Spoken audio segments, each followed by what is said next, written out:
ഈ ഇന്ത്യ റഷ്യയുമായിട്ട് കൂടുതൽ അടുക്കാനാണ് തീരുമാനം. അപ്പോൾ റഷ്യയിൽ നിന്നാണ് ഇപ്പോൾ എണ്ണയൊക്കെ ഇന്ത്യ വാങ്ങിച്ചുകൊണ്ടിരിക്കുന്നത്. 40% എണ്ണ ഇന്ത്യ വാങ്ങിക്കുന്നുണ്ട് റഷ്യയിൽ നിന്ന്. അപ്പോൾ ഈ റഷ്യയിൽ നിന്നുള്ള എണ്ണ വാങ്ങൽ നിർത്തണം എന്നുള്ളതാണ് അമേരിക്ക ഇന്ത്യയോട് ആവശ്യപ്പെടുന്ന പ്രധാനപ്പെട്ട ഒരു കാര്യം. പ്രത്യേകിച്ച് ട്രംപ്, അതായത് അമേരിക്കയിൽ നിന്ന് നമ്മൾ എണ്ണ വാങ്ങിക്കണം, റഷ്യയിൽ നിന്ന് വാങ്ങരുത് എന്നുള്ളത്. ഇതെല്ലാം കൂടി കണക്കിലാക്കിക്കൊണ്ടാണ് ഇന്ത്യക്ക് മേൽ തീരുവ കൂട്ടാൻ അമേരിക്ക തീരുമാനിച്ചതും. അതിനിടയിലാണ് അലാസ്കയിൽ വെച്ചിട്ട് പുടിനും ഈ അമേരിക്കൻ പ്രസിഡൻ്റായിട്ടുള്ള ഡൊണാൾഡ് ട്രംപും കൂടെ ഒരു കൂടിക്കാഴ്ച നടത്തിയത്. ഈ കൂടിക്കാഴ്ചയിൽ ഇന്ത്യക്ക് വേണ്ടിയാണ് പുടിൻ ഈ ഇദ്ദേഹവുമായിട്ട്, അതായത് ട്രംപുമായിട്ട് സംസാരിച്ചത് എന്നുള്ളതാണ് പുറത്തു വരുന്ന വാർത്തകൾ. അതിനനുസരിച്ച് ഇന്ത്യക്ക് മുഴുവൻ സപ്പോർട്ടും റഷ്യയുടെ ഭാഗത്തു നിന്ന് ലഭിക്കുന്നു എന്നുള്ളതാണ് നമ്മൾ മനസ്സിലാക്കുന്നത്. അതിനുശേഷം അമേരിക്ക ഇന്ത്യക്ക് മേൽ ഇപ്പോൾ ചുമത്തിയിരിക്കുന്ന തീരുവ കുറയ്ക്കാനുള്ള ഒരു തീരുമാനത്തിലേക്ക് പോകുന്നു എന്നെല്ലാം വാർത്തകൾ വരുന്നുണ്ട്. അതിനുള്ള സാധ്യതകളുണ്ടോ? ഈ ട്രംപിൻ്റെ രണ്ടാം സ്ഥാനാരോഹണത്തോടെ ഈ ലോകത്തിലെ ശാക്തിക ചേരികളും ലോകക്രമം തന്നെ മറിഞ്ഞു വരുന്നൊരു സ്ഥിതിയാണ് നമ്മൾ കണ്ടുകൊണ്ടിരിക്കുന്നത്. ഇവിടെ പ്രധാനപ്പെട്ട കാര്യം എന്താണെന്ന് വെച്ച് കഴിഞ്ഞാൽ, അദ്ദേഹം നേരിട്ടല്ല ഒരു കാര്യത്തിലേക്ക് ഇടപെടുന്നത്. അദ്ദേഹം ഈ ബേസിക്കലി കച്ചവടക്കാരനായതുകൊണ്ട്, അടിസ്ഥാനപരമായ കച്ചവടക്കാരനായതുകൊണ്ട് ഈ ആണ് വ്യാപാര ചുങ്കം. പക്ഷേ വ്യാപാര ചുങ്കം വർദ്ധിപ്പിക്കുക എന്നുള്ളത് ഇതിനേക്കാൾ ഉപരി അദ്ദേഹത്തെ സംബന്ധിച്ചിടത്തോളം അദ്ദേഹത്തിനുണ്ടായ ജാള്യത മറയ്ക്കുക എന്നുള്ളതായിരുന്നു പ്രധാനപ്പെട്ട കാര്യം. ഏത് കാര്യത്തിലും നമ്മൾ ഈ പാകിസ്ഥാൻ, അദ്ദേഹം ഒരു അതിശക്തനായി തിരിച്ചു വരികയും പല വികസ്വര രാജ്യങ്ങളടക്കമുള്ള എല്ലാ രാജ്യങ്ങളുടെയും മേൽ ഈ ചുങ്കം വല്ലാതെ വർദ്ധിപ്പിക്കുകയും ഒക്കെ ചെയ്ത് എല്ലാവരെയും താൻ ഉദ്ദേശിക്കുന്ന വരുതിയിലേക്ക് കൊണ്ടുവരാൻ കഴിയുമെന്നുമൊക്കെ ഒരു തോന്നലായിരുന്നു ട്രംപിനുണ്ടായിരുന്നത്. ഒരു വലിയ പരിധിവരെ ഇന്ത്യയിൽ നിന്ന് വലിയ എതിർപ്പുണ്ടായില്ല എന്നും അദ്ദേഹം കരുതി തൻ്റെ നടപടികൾക്ക്. പക്ഷേ നിർഭാഗ്യവശാൽ, അദ്ദേഹത്തിൻ്റെ നിർഭാഗ്യവശാൽ ഈ പാകിസ്ഥാനും ഇന്ത്യയുമായിട്ടുള്ള ഒരു സംഘർഷമല്ല ഉണ്ടായത്.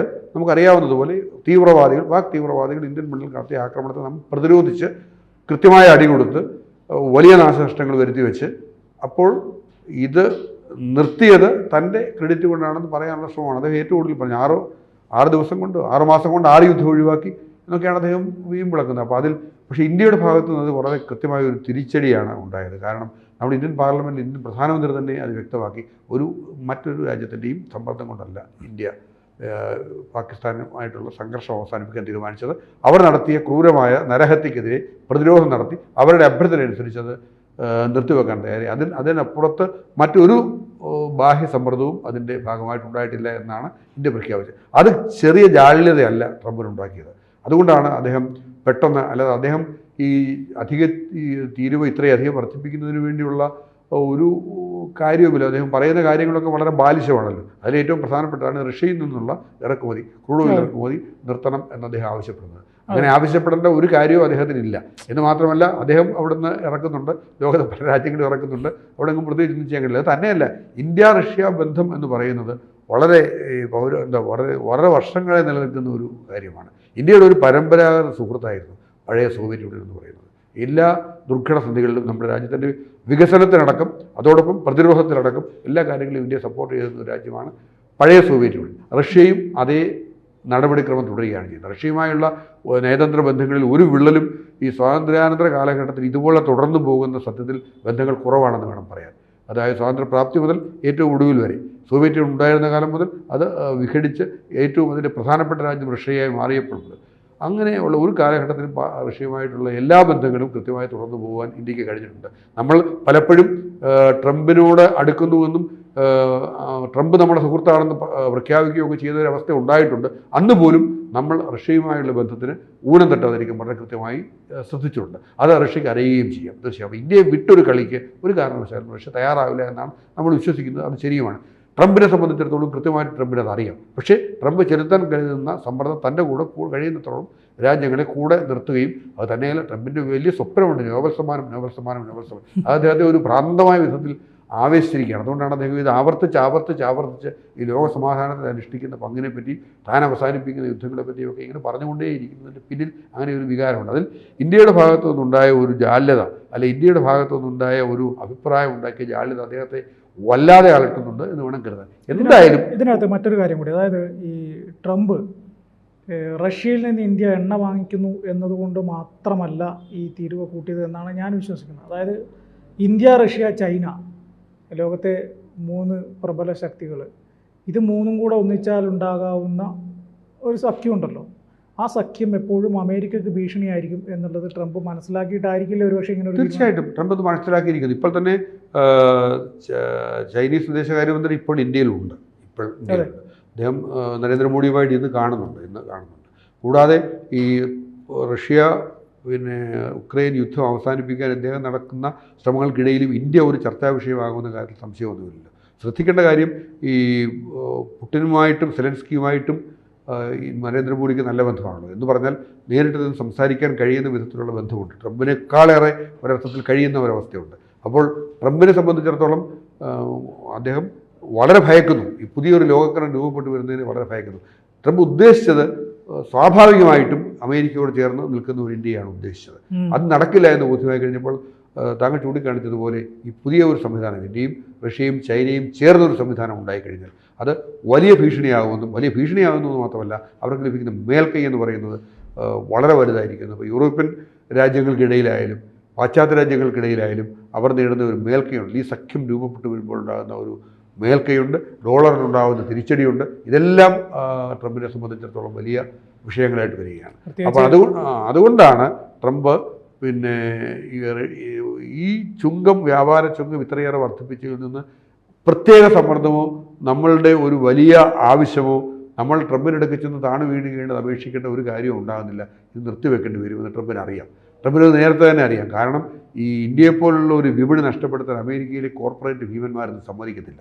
കാരണം IT മേഖലയിലൊക്കെ ഇന്ത്യ എത്ര വലിയ വിപണിയാണെന്നുള്ളത് അവരെ സംബന്ധിച്ചിടത്തോളം കൃത്യമായിട്ടറിയാം. ഇപ്പോൾ തന്നെ ആ വ്യാപാര ബന്ധങ്ങൾ ഉണ്ടാകുന്ന ഒരു വിള്ളൽ എന്ന് പറയുന്നത് എത്രത്തോളം ശക്തമായിട്ടായിരിക്കും അവരെ അമേരിക്കയുടെ സാമ്പത്തിക നിലയെ ബാധിക്കാൻ പോകുന്നത് നമുക്കറിയാം. അമേരിക്കയിൽ വളരെ എതിർപ്പ് രൂപപ്പെട്ട് കഴിഞ്ഞു ഇതിനെതിരെ. കാരണം ഇന്ത്യയെപ്പോലുള്ളൊരു വിപണി നഷ്ടപ്പെടുത്തുക, ചൈനയെപ്പോലുള്ളൊരു വിപണി നഷ്ടപ്പെടുത്തുക. ലോകത്തെ ഏറ്റവും ജനസംഖ്യയുള്ള രാജ്യമാണ് ഇന്ത്യ. ഇന്ത്യയും ചൈനയും ചേർന്ന് കഴിഞ്ഞാൽ ലോക ജനസംഖ്യയുടെ 3/4 ഈ ജനങ്ങളെ ഏത് വിപണിയും ജനങ്ങളെ അടിസ്ഥാനപ്പെടുത്തിയല്ലേ. ലോകത്തെ ഏറ്റവും വലിയ രാജ്യം റഷ്യ, ഏറ്റവും വലിയ സാമ്പത്തിക ശക്തിയായിട്ടുള്ള ചൈന, ഏറ്റവും കൂടുതൽ ജനസംഖ്യയുള്ള ഇന്ത്യ, ഈ 3 രാജ്യങ്ങളിൽ നിന്ന് ലോകത്തിൻ്റെ ഒരു ഭാഗമായി. അതെ പല വിധത്തിലാണല്ലോ. പ്രതിരോധത്തിലായാലും വ്യവസായത്തിലായാലും ജനസംഖ്യയിലായാലും വിപണി എന്ന നിലയിലായാലും ഒരു കച്ചവട കാര്യങ്ങൾ ചെയ്യുന്ന കാര്യത്തിലായാലും യുദ്ധത്തിലായാലും ഇവർ ചേർന്നുണ്ടാകുന്ന ഒരു അച്ചുതണ്ട് ഇല്ലാതാക്കാൻ അദ്ദേഹം ശ്രമിക്കുമെന്ന കാര്യത്തിൽ സംശയമൊന്നുമില്ല. പക്ഷേ ഇവിടെയൊക്കെ ഇതുവരെ നമ്മൾ മനസ്സിലാക്കുന്നത് ട്രംപിൻ്റെ കണക്കുകൂട്ടലുകൾ പിഴച്ചുവെന്ന് തന്നെയാണ് ഇതുവരെ നമ്മൾ മനസ്സിലാക്കുന്നത്. ഇപ്പം ഏറ്റവും ഒടുവിൽ ഈ റഷ്യയുമായി ചേർന്ന് സെലൻസ്കിയുമായി ചേർന്ന് അദ്ദേഹം നടത്തിയ സംഭാഷണങ്ങൾ കൃത്യമായ ഫലമൊന്നും ഇപ്പോൾ ഉണ്ടാക്കിയിട്ടില്ല. റഷ്യ ഉക്രൈൻ യുദ്ധം അവസാനിപ്പിക്കത്തക്ക വിധത്തിലുള്ള കൃത്യമായ പദ്ധതി ഒന്നും രൂപപ്പെട്ടു വന്നിട്ടില്ല. അവിടെയും ഇനിയും മോഡിയെപ്പോലൊരാൾ കയറി ഗോളടിച്ചേക്കുമോ എന്ന ഒരു തോന്നൽ ട്രംപിനുണ്ട്. കാരണം ഈ രാജ്യങ്ങൾ 2 രാജ്യങ്ങളുമായിട്ട് മോഡിക്ക് നല്ല ബന്ധമാണുള്ളത്. സെലൻസ്കി ആയാലും പുടിനായാലും അവർ രണ്ടുപേരായാലും വിശ്വാസത്തിലെടുക്കുന്ന നേതാവാണ് നരേന്ദ്രമോദി എന്നുള്ളത് ഉറപ്പാണ്. അത് അദ്ദേഹത്തിനും ബോധ്യമുള്ള കാര്യമാണ്. അങ്ങനെ വരുമ്പോൾ സംഭവിക്കാൻ പോകുന്നതിനെ പറ്റിയുള്ള ആശങ്ക അദ്ദേഹത്തെ വല്ലാതെ അലട്ടുന്നുണ്ട് എന്നുള്ളതാണ്. അതുകൊണ്ട് ഈ ചുങ്കം 27-ാം തീയതിയാണല്ലോ ഇപ്പോൾ അധിക ചുങ്കം റഷ്യയുമായുള്ള ഈ ക്രൂഡ് ഓയിൽ നിർത്തിവെച്ചില്ലെങ്കിൽ, ക്രൂഡ് ഓയിൽ ഇറക്കുമതി നിർത്തിവെച്ചില്ലെങ്കിൽ 27-ാം തീയതി മുതൽ ആണ് 25% അധിക തീരുവ ചുമത്തുമെന്ന് പ്രഖ്യാപിച്ചിരിക്കുന്നത്. എനിക്ക് തോന്നുന്നത് 27-ാം തീയതിക്ക് ആകുമ്പോഴത്തേക്ക് അന്ന് തന്നെ ഇത് മരവിപ്പിക്കാനുള്ള സാധ്യത മുന്നിൽ കാണുന്നുണ്ട്. തീർച്ചയായിട്ടും നമ്മളിപ്പോൾ നേരത്തെ പറഞ്ഞതുപോലെ പുടിനുമായുള്ള ചർച്ചയിൽ ഇതൊരു വിഷയമായി കാണുന്ന കാര്യത്തിൽ സംശയമൊന്നുമില്ലല്ലോ. അതുകൊണ്ട് തന്നെ അത് വെറും അവർ തമ്മിലുള്ള യുദ്ധം അവസാനിപ്പിക്കുന്നതിന് വേണ്ടി മാത്രം ആയിരിക്കുകയില്ലല്ലോ. അതാണ് പ്രധാന അജണ്ടയെങ്കിലും സ്വാഭാവികമായിട്ടും ഇക്കാര്യം സംസാരിക്കപ്പെട്ട് അത്തരം വാർത്തകൾ പുറത്തു വരുന്നുണ്ട്. പക്ഷേ പുടിനുമായി ഉള്ള സംഭാഷണത്തിൽ ഇന്ത്യ വിഷയമായി എന്നുള്ള വിധത്തിലുള്ള വാർത്തകൾ പുറത്തു വന്നുകൊണ്ടിരിക്കുന്നുണ്ട്. അപ്പോൾ തീർച്ചയായിട്ടും അദ്ദേഹത്തെ സംബന്ധിച്ചിടത്തോളം ഈ വർദ്ധിപ്പിച്ച തീരുക എന്ന് പറയുന്നത് ഇത് ചെയ്യേണ്ടി വരും. അത് തന്നെയല്ല, ഈ പുതിയൊരു വിപണി ലോകത്ത് രൂപപ്പെട്ട് വരികയാണ്. ഈ ബ്രസീലിനെ സംബന്ധിച്ചിടത്തോളം ബ്രസീലിനും ഇന്ത്യക്കുമാണ് ഏറ്റവും കൂടുതൽ താരിഫ്. ഈ പുതിയ സംവിധാനം 27-ാം തീയതി 25% അഡീഷണൽ ചുങ്കം കൂടി രൂപപ്പെടുത്തി വന്നാൽ ഉണ്ടാകാവുന്നത് ഒരു വലിയ വർധനവ് വന്നിരിക്കുന്നത് ഈ 2 രാജ്യങ്ങൾക്കാണ്. നമ്മൾ ബ്രസീലിൻ്റെ അടക്കമുള്ള പുത്തൻ വിപണികൾ ഇന്ത്യ ഓരോ സ്ഥലത്തും കണ്ടെത്തിക്കൊണ്ടിരിക്കുകയാണ്. നമ്മളെ സംബന്ധിച്ചിടത്തോളം സ്വയം പര്യാപ്തത എന്ന് പറയുന്ന സ്വച്ഛ ഭാരത് എന്ന് പറയുന്ന ഇവിടെ ഇന്ത്യയിൽ വിപണി എന്ന് പറയുന്നത് ശക്തമാക്കാനും അതിന് കഴിയും. ഇന്ത്യയെ സംബന്ധിച്ചിടത്തോളം വളരെ ശക്തമായിട്ട് ഇന്ത്യൻ ഇത്രയേറെ ജനസംഖ്യയുള്ള ഇത്ര വിസ്തൃതമായ ഒരു രാജ്യത്തെ സംബന്ധിച്ചിടത്തോളം ഇന്ത്യയുടെ വിപണി ശക്തമാക്കാൻ കഴിയും. അവിടെയും ഈ ട്രംപിന് ഒരു അടിയാണ് സംഭവിക്കാൻ പോകുന്നത്. എന്തായാലും പ്രശ്നം അതല്ല, ഇത്ര ട്രംപ് പ്രതീക്ഷിച്ചില്ല എന്ന് വേണം കരുതാൻ. ഇത്ര ശക്തമായൊരു നിലപാട് ഇന്ത്യ സ്വീകരിക്കുമെന്ന് ട്രംപ് ഒരിക്കലും കരുതിയില്ല എന്ന് വേണം കരുതാൻ. അത് ഇങ്ങനൊരു പുതിയ ലോകക്രമം രൂപപ്പെട്ടു വരും എന്നുള്ളത്. ഇന്ത്യയും ചൈനയുമായി പരമ്പരാഗത ശത്രുക്കളാണെന്നിരിക്കെ ഇന്ത്യയും ചൈനയുമായി ഒരു പുതിയ കൂട്ടുകെട്ട് പോലും രൂപപ്പെട്ട് വരുന്നത് ഒരു കാരണവശാലും ഉണ്ടാകുകയില്ല എന്ന് തന്നെയാണ് ട്രംപ് നിശ്ചയിച്ചിരുന്നത്, അമേരിക്ക കരുതിയിരുന്നത്. അത് ശരിയുമാണ്. കാരണം അതിർത്തി തർക്കത്തിലൊക്കെ നമുക്ക് നമ്മളെ സംബന്ധിച്ചിടത്തോളം വലിയൊരു ഭീഷണി, വിശ്വാസത്തിലെടുക്കാൻ കഴിയാത്ത ഒരു രാജ്യമാണ് ചൈന എന്ന ഒരു അഭിപ്രായം ഇന്ത്യയിൽ തന്നെ ഉണ്ടല്ലോ. പക്ഷേ ഇങ്ങനെയൊക്കെ ആണെങ്കിലും നമ്മളിപ്പോൾ രൂപപ്പെട്ടു വരുന്നത് അങ്ങനെയാണെന്നുള്ളത് ട്രംപിനെ വല്ലാതെ അസ്വസ്ഥതപ്പെടുത്തുന്നു.